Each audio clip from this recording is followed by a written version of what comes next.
Hello and welcome.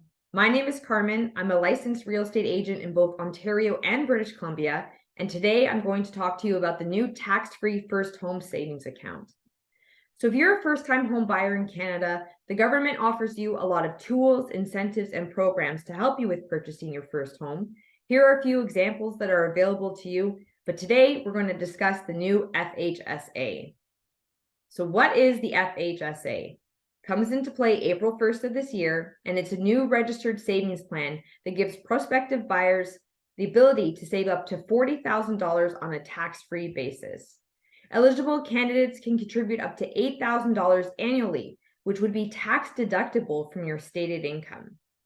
Any withdrawals to purchase a first home would also be non-taxable, similar to a FHSA. Who is eligible to use this program? You must be a resident of Canada and at least 18 years of age. Additionally, you must be a first-time home buyer, which means you haven't owned a home that you've lived in within the last 4 years. How do you create an FHSA?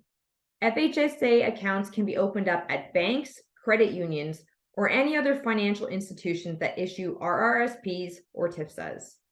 How do you close an FHSA?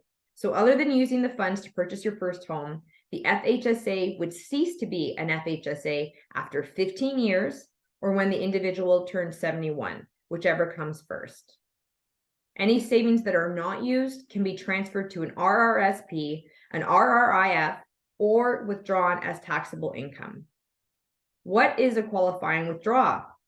You can only use these funds to purchase a first home and the associated closing costs. You must have a written agreement to buy or build the home before October 1st of the year following the withdrawal, and you must occupy the home as a principal place of residence within 1 year of buying or building. So unfortunately, you cannot use these funds to purchase an investment property. Frequently asked questions. What happens if I contribute more than $8,000 per year? Any over contributions are taxed at 1% per month.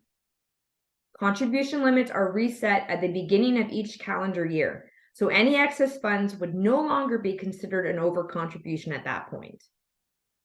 What if I skip a year or I put in less than $8,000 1 year? Individuals who have opened up an FHSA account will be allowed to carry forward unused portions of the annual contribution to a maximum of $8,000. So for example, if you only contribute $2,000 1 year, you will be allowed to contribute $14,000 the next year without penalty. Can I use more than $40,000 towards a qualifying home purchase? Yes, the $40,000 is simply a contribution limit. If you invest your funds and they grow, you can withdraw and use all that money without any tax implications. So for example, say you've saved that $40,000 and invested it, and now you're ready to buy a home and those funds have grown to $80,000. You can withdraw that full $80,000 without any tax implications. Can you combine the FHSA with other products, such as the Home Buyers Plan? Yes, you can combine the FHSA with multiple home buying tools.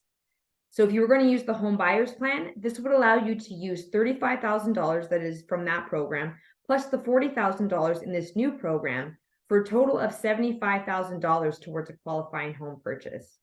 If you have a spouse, you both may open up an FHSA and pool all your funds together to purchase a first home, just like you would with the RRSP Home Buyers Plan.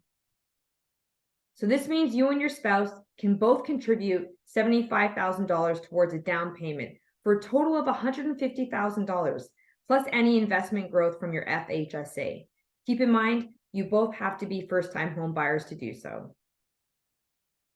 Do you need to pay back the funds like you do with the Home Buyers Plan? No. Withdrawals for qualifying home purchases are free and clear.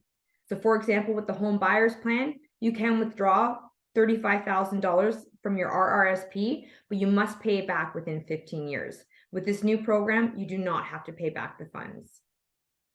So here's a cool table I created summarizing what we just went through, plus comparing the new FHSA program with some common plans that are used for first-time home buyers. I recommend that you take a screenshot of this table for future references. Thank you for watching my presentation. If you have any more questions about the FHSA, reach out to me online. I'd be happy to answer them for you. I can be found anywhere basically at Lombardi Homes.